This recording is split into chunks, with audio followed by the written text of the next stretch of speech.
Imaginez un instant, notre bien-aimé prophète Sayyidina Muhammad sallallahu alayhi wa sallam en personne frappe à votre porte. Est-ce que vous êtes prêt à lui ouvrir? Est-ce que vous seriez fier de ce qu'il découvrirait de vous, de votre vie, de votre cœur? Si cette question vous touche, alors restez jusqu'au bout, car aujourd'hui, on parle de lui, de son amour et de la manière dont chacun de nous peut marcher à ses côtés, même presque 1500 ans plus tard. N'oubliez pas de liker la vidéo dès maintenant si ce sujet compte pour vous.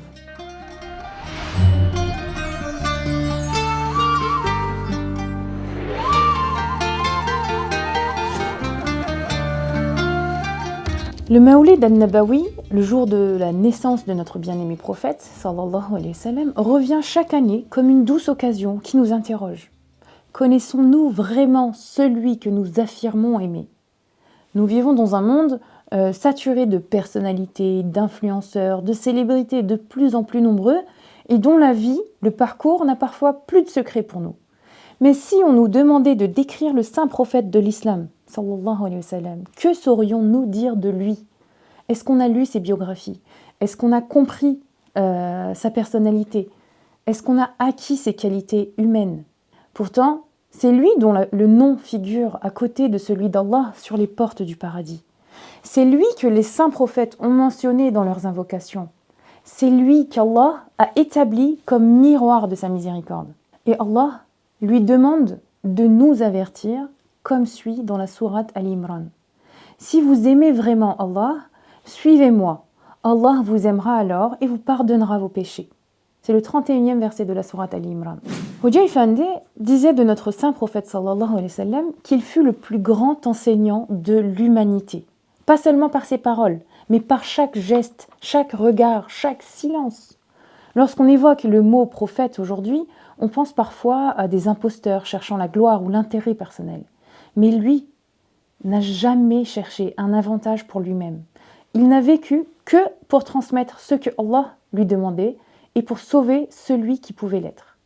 Même avant la révélation, il était Al-Amin, ce qui veut dire le digne de confiance, un homme juste, généreux, miséricordieux, patient. Le Coran l'atteste dans la sourate Al-Kalam. Tu es certes d'une moralité imminente. Retenons ceci. Avant même d'être le messager du Créateur, il fut un modèle humain. Et nous aussi, avant de viser la piété profonde, nous devons commencer par être comme lui, de bonnes personnes, fiables, honnêtes, solidaires. Hudhayfa nous rappelle à de nombreuses reprises qu'aujourd'hui, l'humanité souffre moins d'un manque de discours sur l'islam que d'un manque de tamsil, de représentation, des croyants qui incarnent vraiment le trésor de la guidance de sallallahu alayhi wa sallam. Si nous ne le représentons pas correctement par nos vies, d'autres parleront à sa place et défigureront l'image de l'islam. Aimer le sultan des prophètes sallallahu alayhi wa sallam, c'est obéir à Allah lui-même, c'est tendre vers sa miséricorde. Prenons une image simple. À l'école, par exemple, il faut demander quelque chose au prof. On doit choisir un porte-parole pour parler au professeur. On choisit celui qui inspire la confiance et celui qui sait attirer les faveurs du prof. Pas celui qui perturbe la classe, qui prend continuellement des heures de colle. Pareil pour nous, pour se rapprocher d'Allah, qui est-ce qu'on peut mentionner de mieux que son bien-aimé, Habib Allah? C'est pour ça que nos prières sont complétées par des salutations et des bénédictions et des prières sur lui. Et maintenant, pour revenir à l'image du début de cette vidéo, imaginons qu'on ouvre la porte de chez nous à notre bien-aimé prophète sallallahu alayhi wa sallam et qu'il nous demande « Comment passes-tu ton temps? Quelles sont tes amitiés, tes priorités ?» Serions-nous à l'aise de répondre? Est-ce qu'il serait fier de nous, lui qui a pleuré pour des croyants qu'il n'a jamais vus, pour nous? Voilà comment et pourquoi son amour est un filtre dans nos cœurs. Plus tu le connais, plus ton cœur s'éclaire. Plus tu l'aimes, moins tu tombes dans l'erreur. En revanche, moins tu le connais, plus tu risques de t'égarer. Rasoul Akram sallallahu alayhi wa sallam n'est pas une figure lointaine, poussiéreuse, réservée aux livres. Il est une présence. Ton comportement n'a rien perdu de sa pertinence. Quand tu aides à la maison, tu suis son exemple. Quand tu es sincère avec tes amis, tu reflètes son caractère. Quand tu pardonnes, tu imites sa miséricorde. Hudhayfa rappelait que l'imitation du maître des envoyés tableau de fierté de l'humanité, sallallahu alayhi wa sallam, ne se limite pas aux actes d'adoration.